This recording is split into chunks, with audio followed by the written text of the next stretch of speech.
already. 7 plus 8. Now we are 8 minutes inside 7 o'clock. But pace master, Ichuli, set pace, shall find them. All right. Loud and clear. Ichuli alone. Wake up, wake up, wake up. Don't waste time. Wake up. Zuka na Ichuli. Tolinda. No. Wake up, wake up. Get out ya bed. Get out ya bed. Get up. Zukuka na Ichuli. Zukuka nani? Na Ichuli tuse. Mama tuse. Chulia tuse. Tichuli olina mbozi. Ntiolina na bulidde bozi. Kati ate Ichuli wazena fosi. Tichuli azukusa omuto omukulu ne bosi. Eyo wake up. Zuka ne Ichuli. Tichuli olina mbozi. Nti ate olina bulidde bozi. Nti Ichuli wazena fosi. Nti mamu trending okuva ku Monday paka mu ofisi ya bosi. Ti bantu bange nga banjagala naye nga tebandaga. Bwawakana buza bi Dubai. Ti bantu bange nga banjagala naye nga tebandaga. Ti Ichuli atoli mu anyway. Zuka ne Ichuli tolinda. Vambuliri. Hey, ensi tennakwata.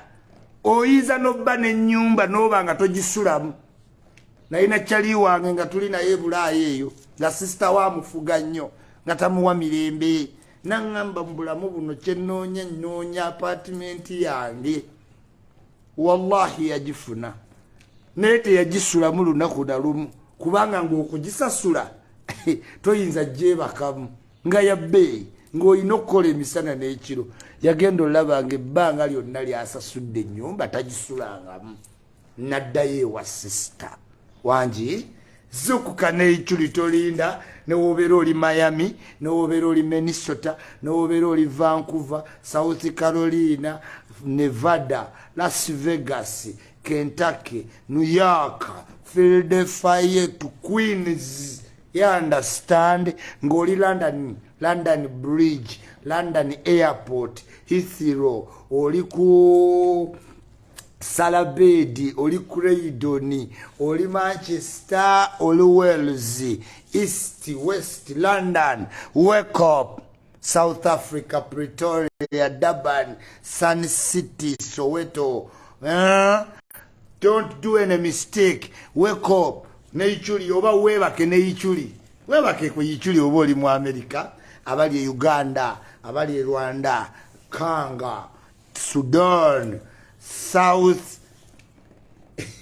abali Sudan, Burundi, Rwanda, yes, Tanzania, Dar es Salaam, Mombasa, to Dar es Salaam. Mbagala nnyo katwe na jera kyanja kiti kasangati awo wonna Ichuli na internet chapa ku buli continent. Ichuli the drug mu farmers, the cash crop mu nimiro, the raw material mu industry, the shark mu ocean. Ichuli alone ziramu. The drug mu farmers, the raw material mu industry, the cash crop mu garden, era still the shark mu ocean. Sidiringa na siringanye mu kidiba. Byali bigambo bya GNL Zamba ng'ayimba ku Ichuli. Hey, ayi Mukama Katonda nga tugenda mu Ramadhani eno. Enjegere zite ekiro kya leero zisumululwa. Tusonyiwe abatukola obubi n'abo betukoze obubi. Kiro kya leero toyitawo, tokkirizwa obutagenda nekikusanga enzigize bazisumulu basibe sitaani enjegere tulyoke tuyitewo nga tuli kaweweevu ebibi byaffe byonna bye tukoze tubireke emabega olwo mukama tumusabe ebipya nsabira abanaasobola okusiiba abatasobole ne basiibulula abalala abali ewala abanaaweerezanga abanazzaamu abalala amaanyi baimaamu basheikhs nights ezo si nnyangu naddala ku bakadaama abali e Bulaaya ekisiibo kirina engeri gye kifuukamu sometime unbearable enjala temanyirika nsiirye ebbanga mukama naye wentuuka mu kisiibo era nfuna ekifu ku ssaawa 8 mpasi kyalaba nga nninda kintu kimu kuŋŋa nti wabula eddakiika 2 kusiibulukuke mukama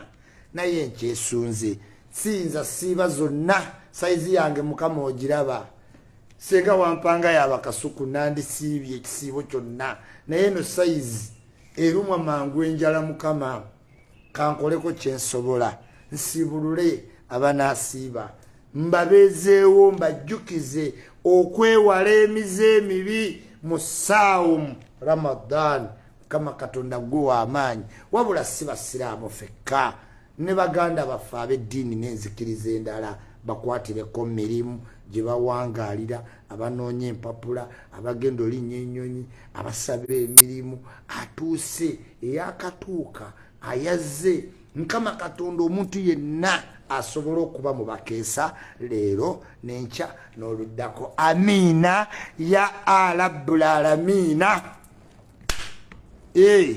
terugwe saaleegeeze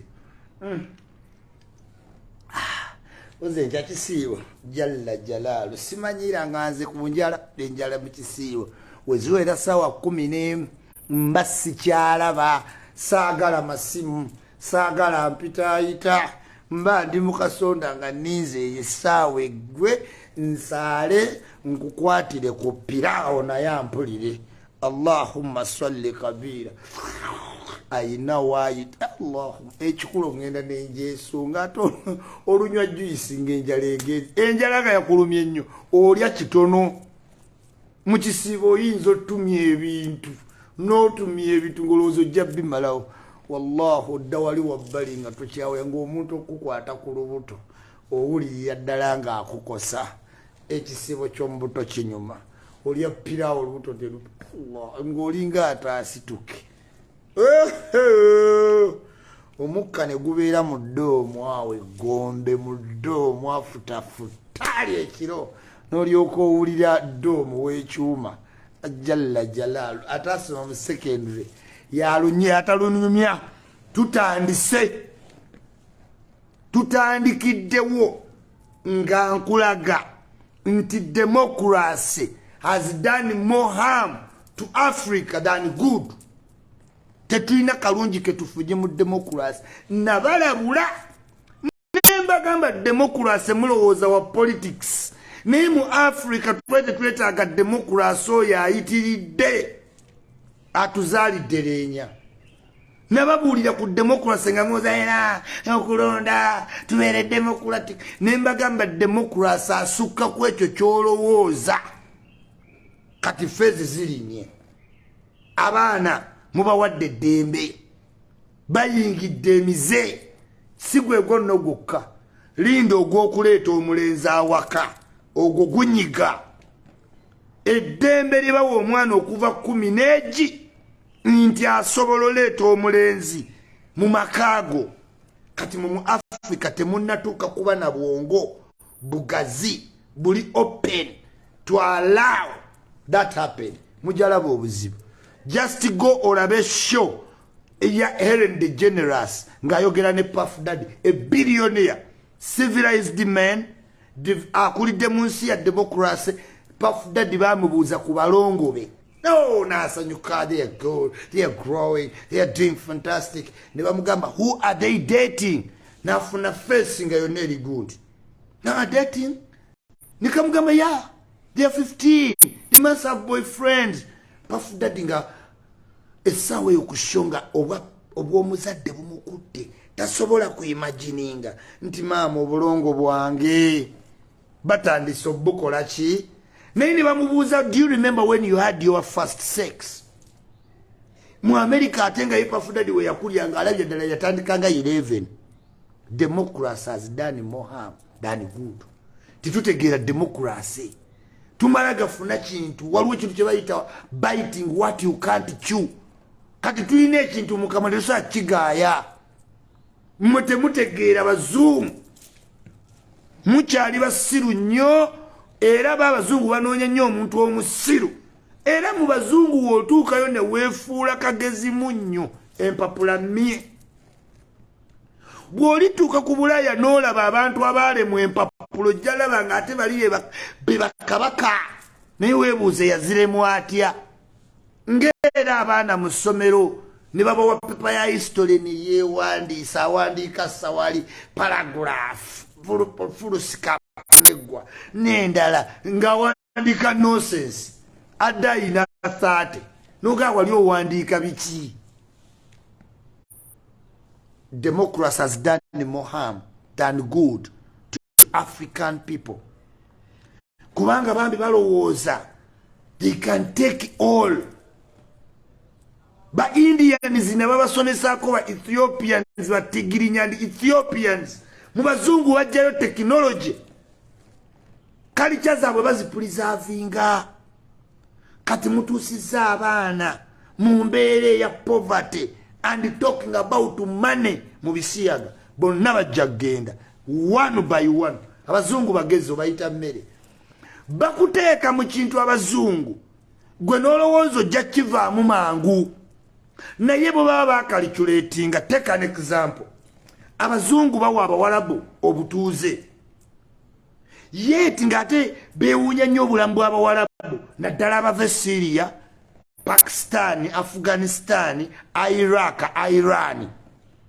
Kakati gwe weebuuze lwaki babawa nnyo obutuuze mu Germany, mu Sweden, mu Turkey. Lumu natuuza professor omu ne mubuuza olaba nga temugenda kubanga mu bibuga ebisinga mu Europe today abazungu babivuddemu nga olaba Stockholm basigazaamu apartment naye balaba nga abagwira basukka obuki obungi era bagenda eyo noterie soditerie norie eyo waggulu gye bakola farm n'embalasi zaabwe ne balivinga obulamu bw'ekizungu bwennyini.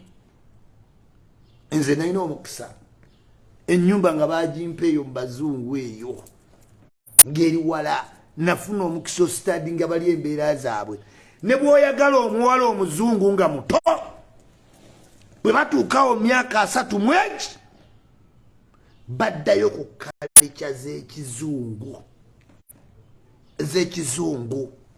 okugeza oyina okgenda ne muguriringa we nezide ne mugenda mu okumiisa kwe kuzza lava obujja temuyinza fumba everyday insurance tebazeerabira okusasula bills okwagala ensi era buli nyumba gy'oyitako eriko kafulaga k'ensi omuswede wamulabira wali ateekawo kafulaga ka Sweden bw'osuula ekikyafu mu Sweden akakadde kajja kakootakoota ne kakajjawo elevete go to hell toddugaza Stockholm ba fa abaddugavu abawalabu abo bamala okujja mu nsi z'abazungu ne babawa obutuuze abazungu bakibala nti mu next 100 years they will have modern Arabs governing radical Arab countries.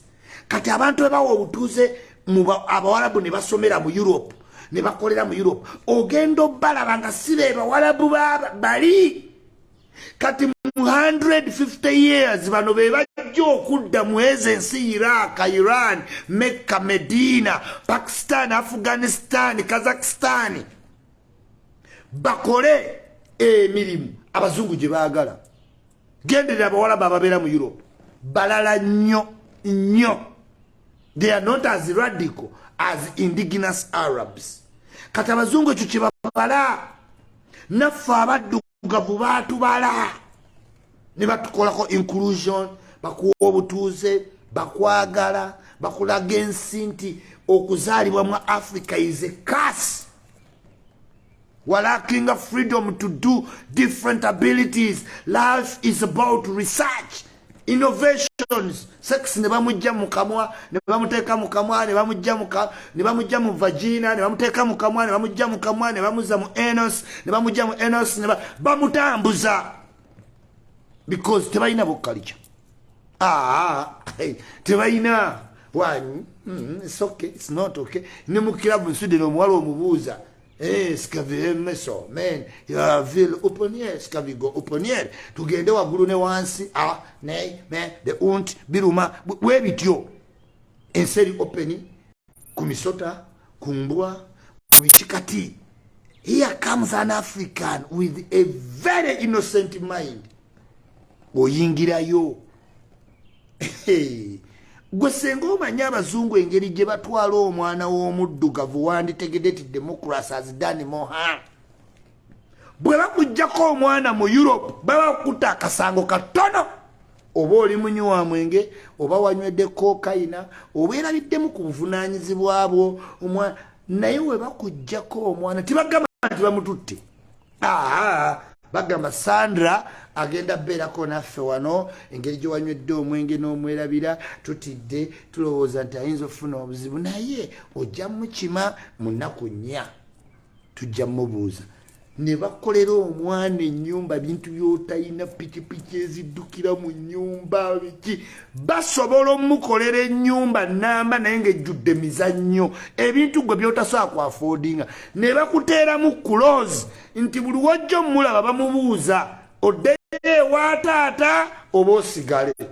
Wallahi billahi tallahi omwana wo tasobola londako genda naawe ku bintu bye bamuteekamu wabula bano babimuteekamu n'abirabanga birungi naye ng'alaba ekiro omusajja yeekiisinga n'omusajja bo mind yabwe bakimanyi they cannot force somebody to big wabula they doctrine you kyovula bakugamba nti bagge balina ate right eyadoptinga ate gwe tayagala baana ng'ekifo ekireeta abaana okireka n'okozesa ekireeta obukyafu kati ate gwe atasuubira baana ate okkirizibwa oti okwadoptinga obalaba bakuyita buli mu kanyomero ogenda okwekalakasize bonna babali mu palamenti ku bisiyaga abayimiridde tebajja kuddamu kugenda bweru nkubuulira era abantu bonna bali ebweru ku bisiyaga congratulations empapula mie gukwata bukwasi palamenti yeggulu ogirage looya kayima muna girage looya omugendo ozolaba myaka 10 myaka 2 naye ogenda laba amateeka abo nga bagadifutize mu ddakiika ezi why Kenya we baayise etteeka ly'ebisiyaga baabayisiriza billions of money 16 billion US dollars 16 mu Uganda wano mba mujjukira eddwaliro lyerubowe eryasiraana they were talking about $1 million. This is 16 billion. Do you really think abo legislator bemulaba mu parliament basobola escaping away from 16 billion US dollars? Benyiri bemulaba mu parliament bebasiyazi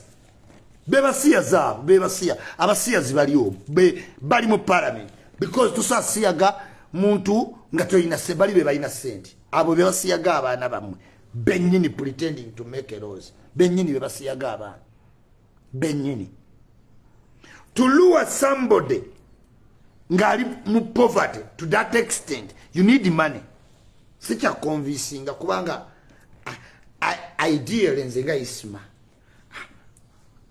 I can't believe simanyi wembera nekutte ni mulenzi mune there is nothing I find fun on a man nothing gwe ekikazi n'okikuba ku mabina neganyenya gati neganye sina kyensanga I don't know nze ndi mwana mutabuliki okunteeka ekintu mu kabina nkutuka nenvaawo nkutuka nga nesse oba nga nfudde n'agenda okinkola bwontuusa mu mbeera ya duress nga nina okikolo olina okuba wampadde cocaine nga sitegeera siri ku nsi naye nentegeera newemba mbeera ya duress newe kuba kukozesa mannyo nze ndi mwana mutabuliki at least onzita nenkuyuzaamu bibiri onzita nenvaawo nze okuswala otuukako omusajja okumba endinga anteeke ekintu mu kabina allahumma salli kabira jalla jalaalu nfa nenva mu nsi eno naye okufa sisobola kukuleka ku duniya kati thats me newoba ogenda kumpa mpapula nontegeeza nti nina opulitendinga nti bankozesa mu kabina nzireka wallahi billahi tallahi nzireka era senga koni yaŋŋamba nti empapula zagenda kwewasa pulitendinga nekyaliwa nandizirese naye ffenna tetuli the same. Nina mikwano gyange mingi nnyo egy'obuvunaanyizibwa nga situation gy'otuukamu nga tokyadda mabega tokyadda maaso. Kati today abantu abali mu camp ku politics bejjusa senga neewaayo mu bisiyaga kubanga ezo statement ze bakoze mu parliament buli wa bisiyaga. It is clear tewali na lawyer kyakubuuza kirala mu Europe. The moment you have a parliamentary clip esala emyaka 10 myaka 2 life imprisonment mu Europe ng'omaze era bakayima bamaze dda. Siyinza kuwa garanti nti oba bali oba tebali naye kyenkugamba democracy alina hamu than good to Africa. Abazungu we bakuyingiza mu kintu tobayita abasiru. Take an example. Abawala abasinga mu Europe basala emyaka n'abasajja abazadde okusinzira we batwala omwana. Bw'oba wagenda mu Europe ng'oli wansi w'emyaka 5 oba 7 nga gye wagenderako mu Europe oba 10 biro even 14 biro kirirayikire nnyo nti abazadde bo bakyusa emyaka gyo. Naye bw'otuuka mu Europe okumanya abazungu bagezi nnyo era abantu bazibu nnyo temusobola mmwe basobola. Abantu basala emyaka n'agamba nga wa 35 nti wa 2 abazungu tebakkaayanya bakwata ne bakuteeka mu 25 obamalamu emyaka 10 otandika believinga nga ali 25. Believe me or not, people in Europe identity card zaabwe batandika zibelievingamu kubanga otandika celebrating a birthday eri ku ID ate nga buli wolaga bakubuuza ID bakubuuza enamba zo kati enamba etuuka nekwata mu mutwe after 15 years oba omanyi nti gyeje emyaka gyo. Abantu bangi mu Europe emyaka gyabwe bali minus 10 4 6 nga bagitoolako mu kumanya oba oluusi mu butamanya kuba abaana bamu bagenda bato. Jukira it was advantageous osala ku mwana wo emyaka bw'oba tonnafuna mulimu emyaka esente ze bakuwerako child support ziba zeeyongeddeko mu maaso so they were calculative. Kati abantu nga bamutwala muto mu 80 90 2000 ne zino nakati emyaka gy'ayina si gye emyaka gye egyaddala. But olw'okuba gwolimba ng'okivaako bali nga bakuteeka mu ssaako ne bw'ogamba oli 11 ng'oli 30 bakuteeka mu ba 11 years after 10 years oba obelievinga ng'eyali 11 years. Lwaki nkuleetera eyo preamble okukulaga nti abazungu bali calculative. Bamala ebbanga nga bawa abaddugavu nti bali mbisiyaga kiri kye nakubuulidde ku bawalabu be bawa mu Europe kati baludde nga abaddugavu baba accepting sanga abavubuka obasanga bagee bali proud kati ye time babasindike back. Kiri kye nagambye mu bawalabu nti bawa abawalabu bangi empapula n'Abasomaali n'Aba Ethiopia n'Aba Sudani because bo bakimanyi nti ono gwe balisindikanga agent back ajja kuba already ali indoctrinate ali indoctrine oli oyina doctrine ekulimu nga kye baali bakoze Osama bin Laden be baba batraininga omuntu oyo omuntu n'atuuka n'abafuukira ekizibu. Africa tetulina ngeri nnyo gye tuyinza kuba proud of democracy. Democracy kintu kigazi nnyo, w'omala gakikkiriza oyinza okwesanga mu buzibu nga bwe tulimu kati. Abazadde temunnakaaba, kale okusiyaga omwana kiruma. Muntu munaatambula ng'aliko ensowera ezijja zimugoberera nga bakayima. Naye ate toyina pain egenda kuluma nga ddembe lya mwana wo ali mu S2 kuleeta mulenzi waka aleete kikawulu ate ebya Europe oli oti jeba hey daddy kigende mu buliri n'omwana wo misana ng'oli mu ddiiro kubanga eryo eddembe lya democracy. Kiri kye mbadde nkunyonyola ku Powerful Daddy inti pain ej'okukwata ng'eddembe lizze nalyo eryo nti omwana talina lwaki yeekweka, talina lwaki agenda mu lodge, talina wobeera 17 okkirizibwa 18 19 naye oleeta waka.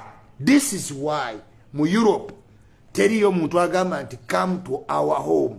Everybody abeera mu eyo ennyumba ebeera your home.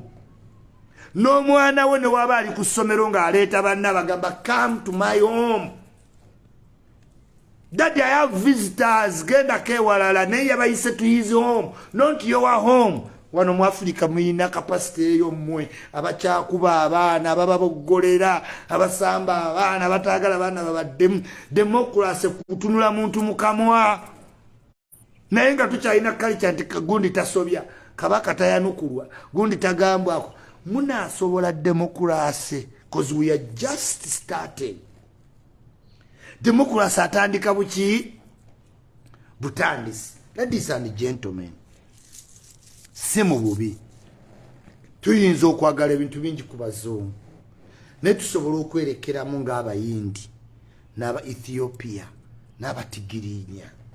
Tetusobola mweno economy ng'abantu bali puwa nga mwogera ku ssente n'okwesiyaga ng'emirimu gyabula. Bavubuka bangi nnyo alaba ng'akabina tekamugasa kamutawanya butawanya genda mu toy n'agamba why not. N'abawala bagenda kitandika kuba balina kati example bagamba kayimajja vaayo abalaga akatabo akamyufu very fast ne muna n'apartment n'enziga olyoka olaba abaana ku TikTok apu ze mubataddeko we bagenda okujjumbira kubanga omwana wajja kuba followinga muna afuna empapula bakulaga apartment akulaga omulimu akulaga emmotoka kubanga ebyo byonna bikyuka mu ddakiika. Why the moment we bakuwa empapula bintu bingi biba bikyuse. Abazungu baba tebajjukira na pain gye bakuyisizaamu. The demand is going to escalate. Nga wolaba mu mpapula mu Bulaaya ti empapula ye ultimate. Kati go woddawo nti saa kuyita mu bisiyaga. Omwana ayita mu kisiyaga n'akuleka mu kampu n'akuyitako mu Range Rover nga gamba siraba n'oyo akyali mu kampu nti kiringa woogenda mu kampu ng'oli wa ddiini nnyo mu Bulaaya. N'abakututte bayinza okukunyiigira kubanga eddiini erina weetuuka nga it's a stumbling block. Yes. Ngeddiini ekufuukidde stumbling block mu kufuna empapula. Kati abaakuleeta oba oyina nnyo eddiini. Eri e Bulaaya tewali nnyo bantu balina ddiini. Eddiini bagiraba omuntu azaalibwa oba afudde. Most times they believe in technology. Yeah. So, ebyo byonna bye mulaba mu Parliament ya Uganda temubitwala serious. Tewali ali serious kwabo ng'oggyeko speaker. Aba MP tebasobola be basiyazi. Baagala kugenda mu negotiations, bagenda kuyiiya abalala bajje mu kooti kubanga mwe mugenzo tegeera nga baba penetrating dda ate bo bagenda mu influential level. Influence positions. Kikusange ng'oli muddugavu ng'oyagala nnyo simanyi owangula, simanyi osinge banno, simanyi obeere mu bazungu bakkubire engalo, simanyi ogende abazungu basituke kasita oyagala ebyo tosobola wona bazungu, tosobola no. Era bw'onoddamu ne wekkeneenya bulungi kati tetunnategeera mu 6 years tujja tegeera olaba abantu bobadde owa ekitiibwa nti simanyi bawangula bino bawangula biri simanyi bafunye kino ogenda okuddamu science ogende maama baba wanga biwe bali bakuwa bali bagagga naye ate weerabidde bo balina ssente ezikola akabina akapya munda gwe toyina ate bakuteeka mu position at 45 you must 50 you must commit suicide. I know abazanyi ba pono bonna abasinga they commit suicide kubanga bakozesa akabina ne katuuka nga buli wotuddewo kati kavulula bamira ebidagala bageza ebitundu byekyama beyond reasonable doubt bali ku research kati bakozesa masozizo ne zita katonda yazikola nga ziri tight ziri sensitive olaba oyinza owulira okwagala okgenda mu toyi kati naye ng'obuzaayo eddaki toyi ng'eri mu dist naye katonda yakkolera maso nti opozinga namuoti olubuto lwali lukulumyeko olubuto lwali lunzise allahumma salli kabila jalla jalaalu nali ku Wilson Road ne Alani Chiwa yamanyi story eno ne lusipo aba babiri awo wennyini olubuto ne lutandika okumpuluguma ne lunsimbamu ne mpozingamu ne ntambulamu kana ak'omusekendu kano ng'akutta nga tota magulu ako ne ngenda ku Pioneer Mall n'ensanga abasajja nga toyi baziyingidde wallahi abasajja abantu ba Kampala after lunch bali emmere nyingi ku sowaani women and men they overeat too much food olinza otunira omukazi emmere jajjeyo ku bufe noga allahumma salli aba nalya omutwe gw'engege ne guggwa basanga emulungu kati akuyingirire mu ttooyi oyinza olinda n'oko olubuto lwali lunzise nenva ku Pioneer Mall n'ensala nengenda ku deviate nengenda manya ku Cineplex waggulu nga wali toyi ennyonjo nentuukayo nga wallahi waliwo omusajja aliyo nenga tavaayo nenfukamirako neningizaako nga nfa olubuto kakati gwe imagininga nga nfa omusajja yagenda ofuluma sinayingire speedi saawulira na kawawo kalimu nentuula nempula nga olubuto lukutta mu ddakiika 2 nga tomanyi allahumma salli kabira naye nga ngenda okivaamu bwenti nga waliwo ate omukazi ayagala oyingirayo kanjagala mugambo njagaza kimunoonya otwogerako sooka olindemu eddakiika nga 15 nze nnyini avayo nga mpunze I was kuwungad yes kati mu nsi mwe tuli tulina okutya nnyo mu mutima nti we tuli ku explosion abaana bammwe mubawadde eddembe ekyo omuzungu kyayagalira ddala eso sona TikTok America zanso zigoba za China they have looked at the impact ne bagamba nanga tugenda we are moving from good to worse and it will be very difficult to go back akantu ashibaga katoya ali mu council besa haina wakayita yangamba Isma we are moving from good to worse and it will be difficult to go back nozaala omwana wo no bitambizibu ebya sukulu fees za wano ogenda omaliriza tibamuli kuluutinga badde bamufokota mu kabina gwe teebereza ezo mu maso nagamba nakolanga mu bazungu nze mmanyi we bafaanana wansi baba batoko alinga suweje talina control mu kabina bwe bati abaana we bagenda ofuuka naye mu kufuna mpapula era nzomala n'ozifuna nga buli airport oyitawo buyisi wabula jjukira empapula si garanti kyogenda gaggawala haramu haramaini anziina nagaggawala si gaggawala buli wowulira ng'ebintu byegamba tobitegeera. Take Ichuli for example.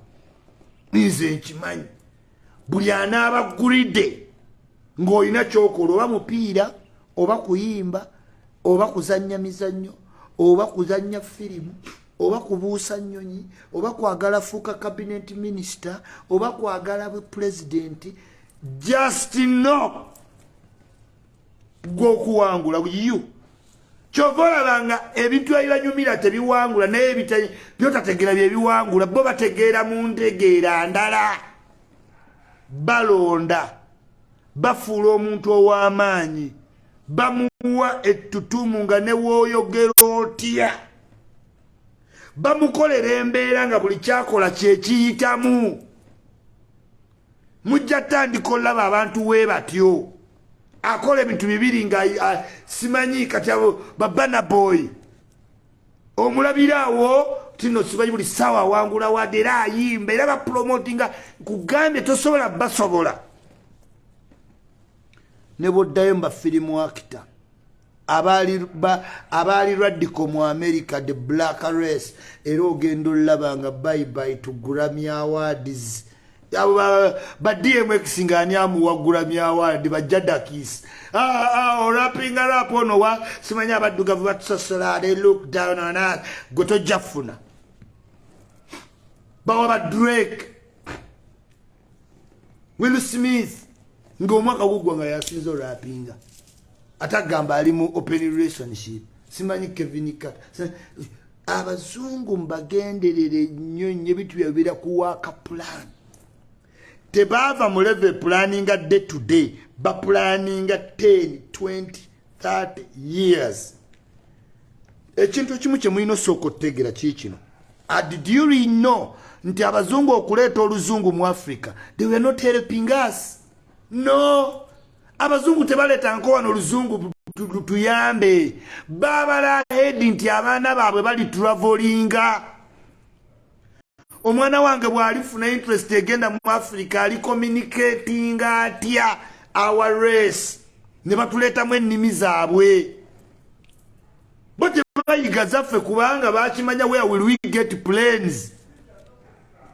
Little did they know nti emirimu egimu bajja gisuka nga takyasobola gikola. They need blacks today in Canada. Balanga nti baagala 1 million blacks kuba waliwo emirimu gye batakyayinza kukola ng'okwoza emmotoka, simanyi waliwo emirimu limu madaala, simanyi mmotoka, simanyi mawulire, tebaagala. Bategeera we shall need blacks the rest. Naye tebaayiga nnimi zaffe kuba balabanga naye batuyigiriza ennimi zaabwe for their children to be able okutuuka mu Africa nga talina buzibu. He can communicate. Bazungu bangi abayinza okujja wano n'agenda naawe Karamoja nga oluzungu tolumanyi ng'ate yakuyamba okuddamu. Aba Nigeria bazadde bangi mu bazungu. Why? Abazungu abayagala omuddugavu abuuza. If you are from Kenya, ayina okumanya oba waliwo munne ayina omulenzi oba yazaalako mu Kenya, such that bw'atuuka mu Kenya she knows where to connect. This is why Nigeria they give birth mu bazungu banyi kuba buli muzungu waali agenda obuuzaako nga Akere naye ayina bbawe mu Nigeria, ne Martina Mirez Gun nga naye azaala mu Nigeria, and for them they have multiplied faster. This conversation is not sweet for everybody. Era abamanyidde ebyokusuddiya wano bagamba Isma era alazeewa. This is the drug mu pharmacy, cash crop mu nnimiro, raw material mu industry, same time the shark mu ocean. Am I loud and clear? Awo tuvuddewo abantu mwenna abali ku mpapula z'ebisiyaga, congratulations kaakubye kayima muna buli omu ate simmwe mweka waliwo n'abaliyo nga bakyaliyo basirise amma oluguudo lugguse kasitatoli ate tewali abitegedde. Bano abeetadde mu public kijja batambulako naye waliwo abayiseemu smoothly nga bazungu abakuwa empapula bokka be bategedde, gwe nekyaliiwo empapula ziwedde, tandikiraawo Mukama akukwatireko. Kyatodde looya keera ku makya gwe mulage bulazi parliament byateseza bakuwe passport ya blue all countries except Uganda. Era mugenda laba ku Kimulavu ng'ali Congo, yi ng'ali Kenya, Kimulavu black kyawedde da. Congratulations my people okufuna empapula kintu kya bbeeyi namata ngeri gy'ozifunye kasita ozifuna bajoga nnyo nga tozirina. Congratulatinga yenna with happiness pride nti oli wakabi muganda wange woba ozifunye. Waliwo kyali wange awo omuzibe Sweden ye yazifuna mu mwezi gumu and I feel so happy for you. Straight tugendeddewo kuki Ibulake Mukasa ne Godfather. Nabadde neewaze embooze no naye abantu banjiga ichulinga toyogera ku bino ichulinga toyogera otidde otyadde sina kyenti ate ntyaki mutatina ichuli bini mutatina ate nti emboozi katugitandike. Let me take a pause. Chuli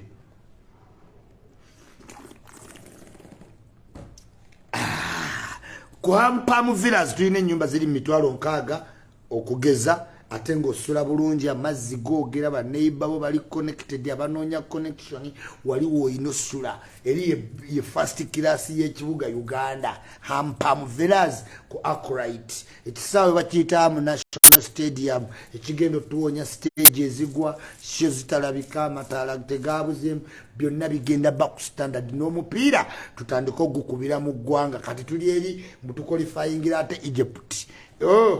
That won't happen again. Hamisi National Stadium.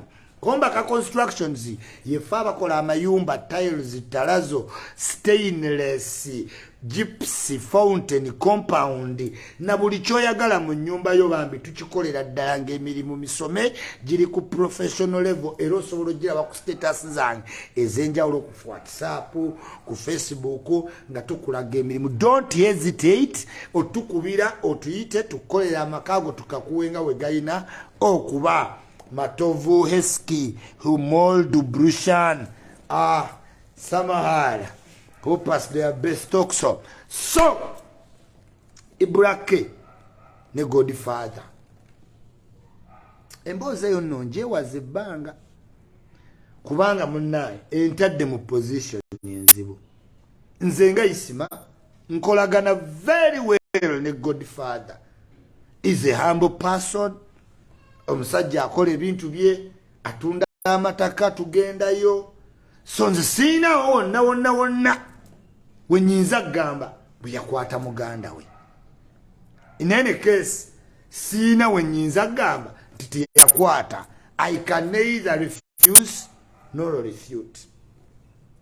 Naye mu bintu byonna bye tukola otunuliranga position gy'osobola defendinga. Ekintu ekyo Ibulake kye yayogera ku Godfather nagamba Ibulake Mukasa.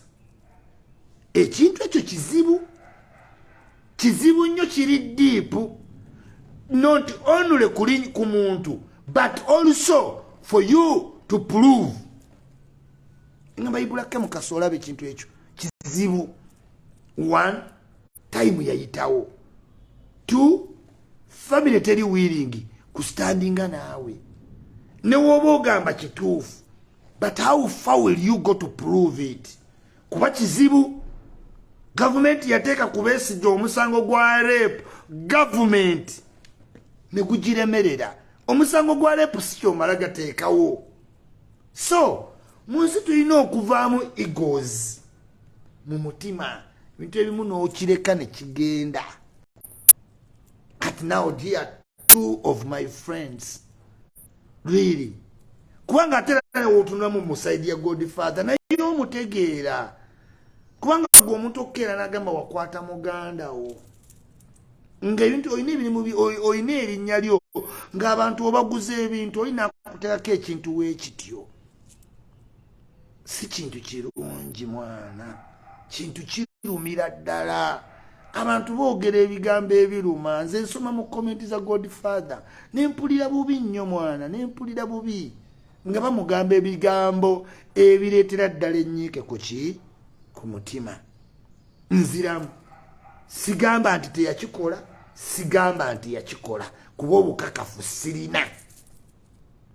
So n'olw'ensonga eyo sirina wenyimye nga nti yakikola okujjako ng'omuntu amprovinze beyond reasonable doubt ekiyinza okuba very difficult to do.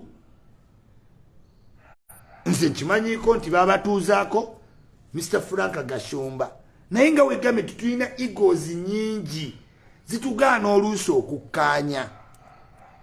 Okiwulira Ibrahim musajja akola emirimu bulungi, si ye muntu eyandiyagadde ajje adamejinga omuntu.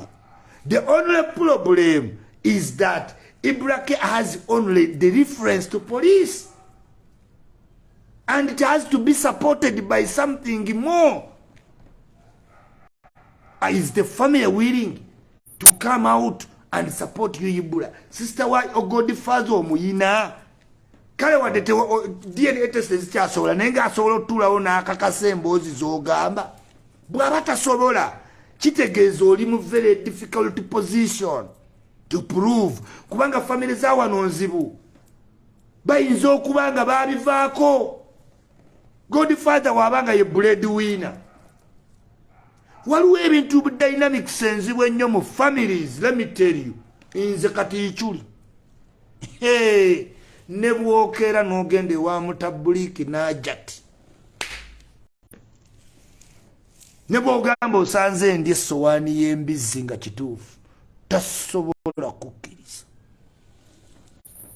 Kati omanyi position ya Godfather mu family right now, assuming yakikola naye Ibula omanyi position ya Godfather mu family yaabwe, ayinza okuba ye breadwinner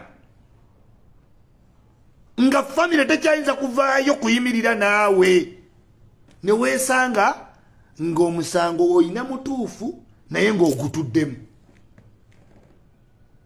Ate osigamba nti kituufu. No, sirina bujulizi nze nga Isma sikiinaako bujulizi, wabula kiruma senga nze okigambye nze njagala mu basisita bange n'ongamba namwebakako ng'olimba kiruma. Naye ate Ibula yajjawa reference ya police. Ibula yagijjawa kuba si yeke yagirina ne lumbuye. Naye nga bwe nkugambye reference eyinza obutamala mu condition za Uganda wano. Yes, you need the family to back you up, kubanga this is beyond an accusation omuntu gyayinza taking lightly. Mbadde mbasaba buli omu asonyiwe munne tugende mu maaso kuba mwena muli bantu babuvunaanyizibwa nnyo mu society. Buli muntu tumwetaaga tusobola okusikakanya ego zino ne tugenda mu maaso, kozi ekintu bwekityo kireeta sikazi. Omuntu ayinza n'okukutereka emyaka ena n'akujja n'omujja mu bwongo n'alyoka kuba akatayimbwa nga bakayita komaniina, kubanga ekintu kinene.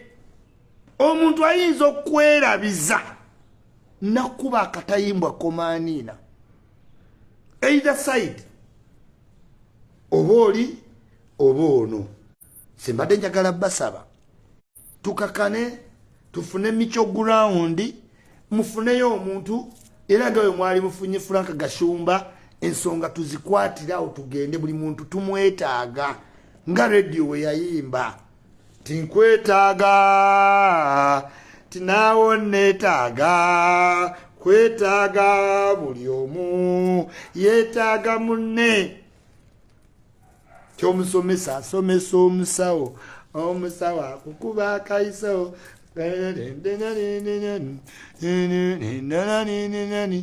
Abantu bawaga ku internet naye ng'otuuse okuwoza oba oyina okuyimirira mu position nga oli ku winning position. In any case, omusango gudistractinga. Lwaki njogera bwenti? Because nina pain. Ibrahim Kasaba musajja wange nnyo ye yasookera ddala nga nakatonye Uganda okunda bamu value and henceforth andabyemu value Ibrahim Mukasa mu appreciating naye remember Ibrahim Mukasa oyina company gyokolera Godfather yekozesa yajako mutwale baluwa kweni TV nti police ekwetaaga omukozi waayo over defamation omusango ne woba omusinga but it creates a different impact ku company tolooza ti Godfather musiru gwaloopa atwala ku sipaaka n'awa general manager kati gwatategeera impact ya manager olowooza mu kyangu manager wa TV buli wakwata ebbaluwa nagagwe munnaye bakwetaaga ku police oli abakozeeko dent TV teyagala gitwala ku mawulire manya mu police ekivaamu nga kampani egamba waayi tuli ku ki nga tova mu misango naye emisango oyinza oba nga gwagiwininga nga yegwe ali ku right side naye nkugambye omuntu senga ajja ku banka wookola n'awa general manager ebbaluwa nti weetaagibwa ku police over defamation ne woba ogenzeyo nodda manager gagwe eno nebbaluwa saagala kuddamu girisiivinga gwakumeka gwakubiri olaba damage bwetambula. Do you remember Ibrahim nkwagala nnyo kyali wange oli very fine presenter olina n'omutima omulungi naye mbadde njagala kukusaba to find space same thing ne Godfather mufune mitigation ground ekintu tukiveeko it sits very heavy in my heart simanyi na side ya kubeerako yes sinza kugaa nti nja kubeera ku ya Ibrahim Mukasa no kubanga ate ne Godfather nkolagana naye bulungi nnyo sitimuyinako buzibu we do business zitambula bulungi is a responsible person naye antuuza wonanga Isma wandiwulidde oti nze nga Isma bwe neemanyi nkugambye nkutereka emyaka egi nekkuba akatayimbwa komaaniina tonteekako kintu kitali mbwe kityo naye ate nga naye mugamba oba wakikola kyali ki wabula feesi ye ng'omugambye yakikola bwakutunuulira eyina ekintu kyekulaga payini Godfather gyakulaga ng'omubuuziza ekintu ekyo omanyize mpa nnyo attention to detail omubiri reaction biki sisobola gaana ate sisobola kukkiriza. I'm in that position. My only appeal nga tugenda mu Ramadan titufune mitigation ground tuve ku police ebintu bikole ki bigwe actually alone. Yes.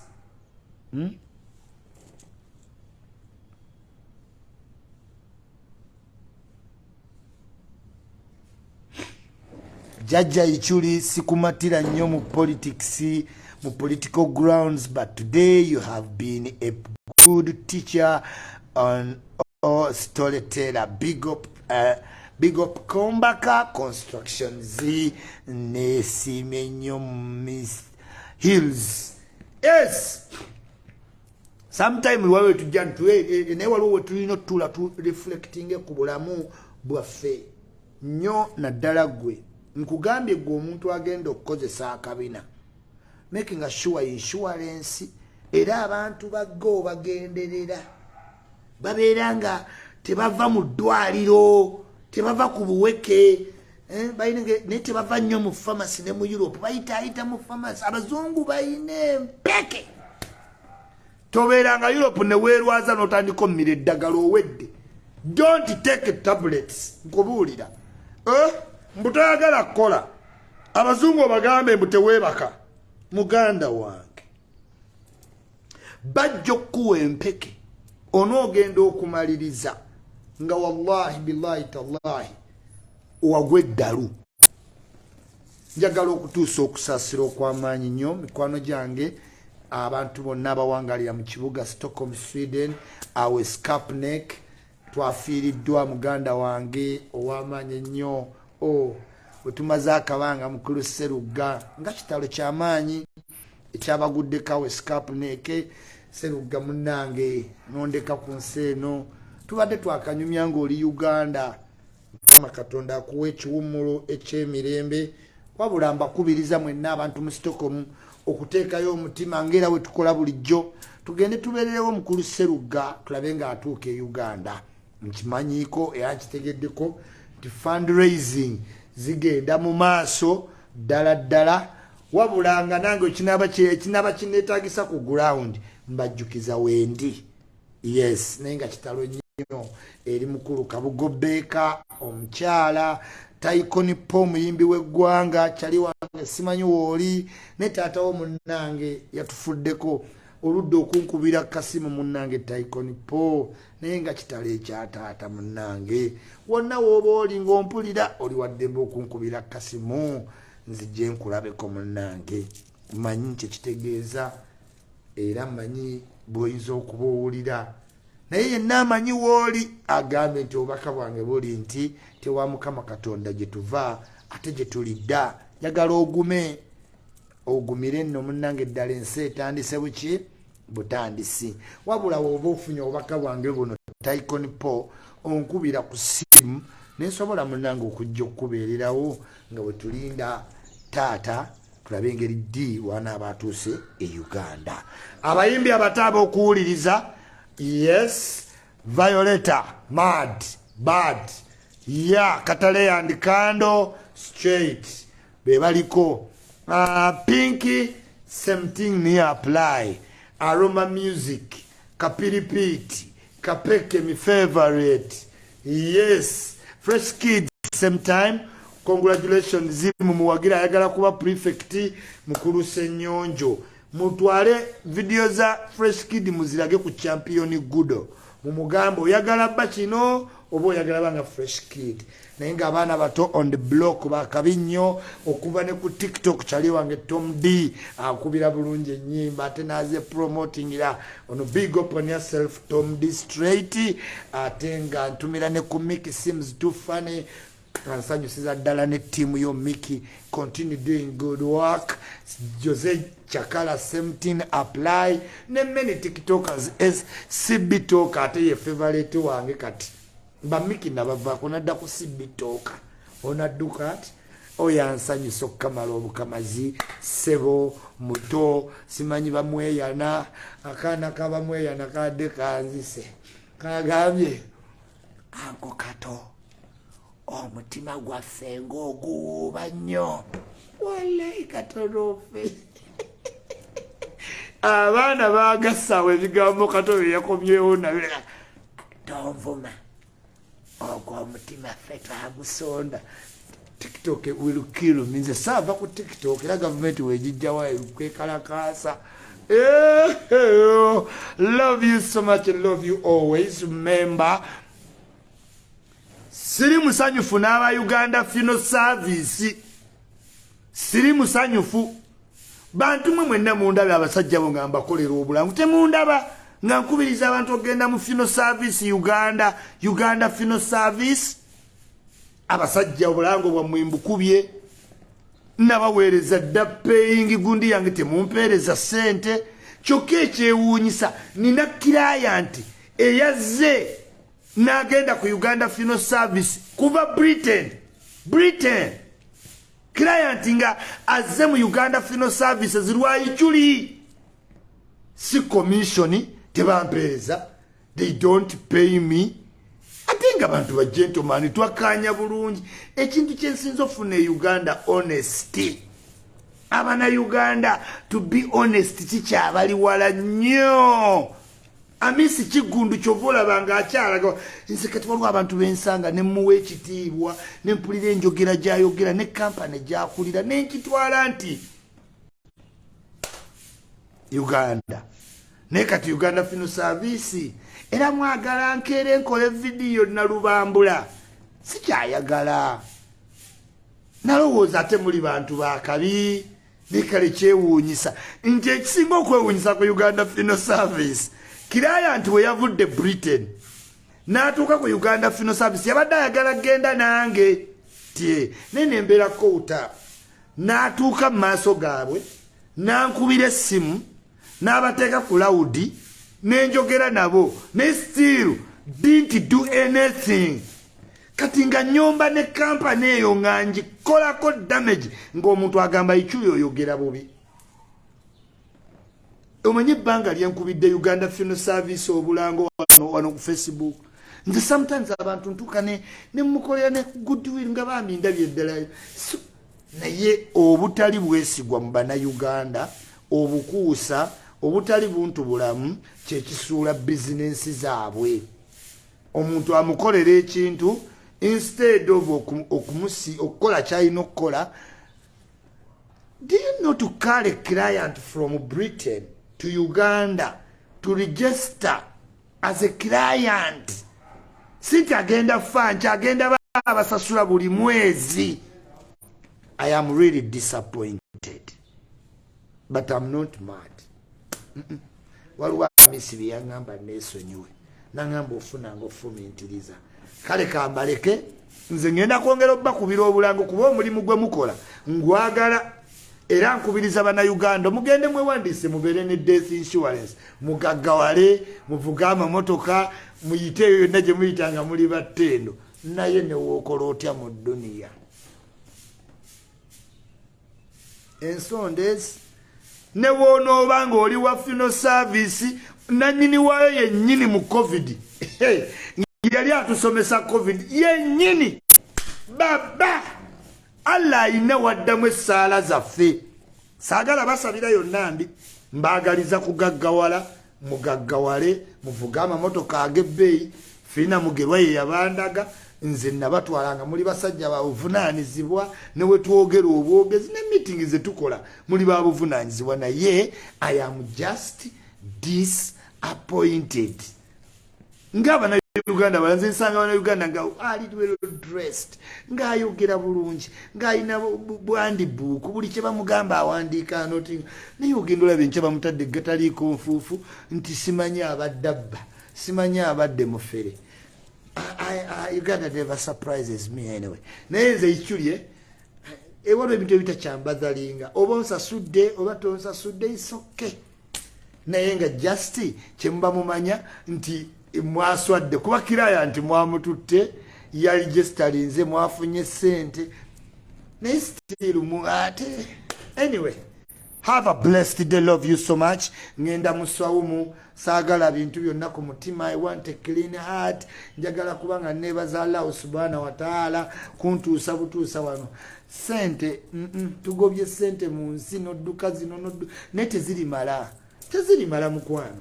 Kati oba aba Uganda Funeral Services mwagaana okunsasula it's okay.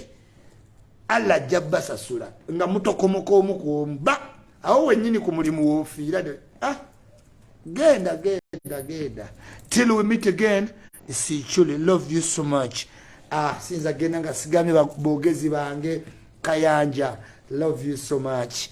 Kaye Wisdom. Bagalize omwezi omulungi. Bukenya Media. Tubonge Network. Blog Association. Duke Mwesigwa. Nasifu TV. Peng mi General. MC Richie, Kojo Mugezi, Patricia Sewungu, Bakanansa. Yenna buli ayogera nkwagaliza omwezi omulungi. Mindset Uganda, Kayanja. Omutima gwange njagala genda nga guli clean. Gwe mbadde mwenna twesojja mbasonyiye n'amala nkusonyiye nkuminya ze wanfiiriza is okay. Shiba tomanyi soke abantu bonna bazze bagulumbana naye nga sinnatandika nina okuba mudubala ejjinja mudubala nina okukuba ejjinja mudubala nina okukuba ejjinja abantu bonna wenku mudubala nina okukuba ejjinja nga sinnata naalusasula naye mudubala nina ekisaasawo wooyita mudubala nja okukuba ejjinja Mungu yanaamanya n'ebigalubindi byo n'okutambula ng'oddalivansi ani gwe weegerejjako simanyi ikyuli simanyi artist amagi g'omusota mudubala ebyabaana bange ne family zannya mu kirala content njokukuba ejjinja ojja kwekanga ozzeeyo Dubai. Till we meet again. Love you so much.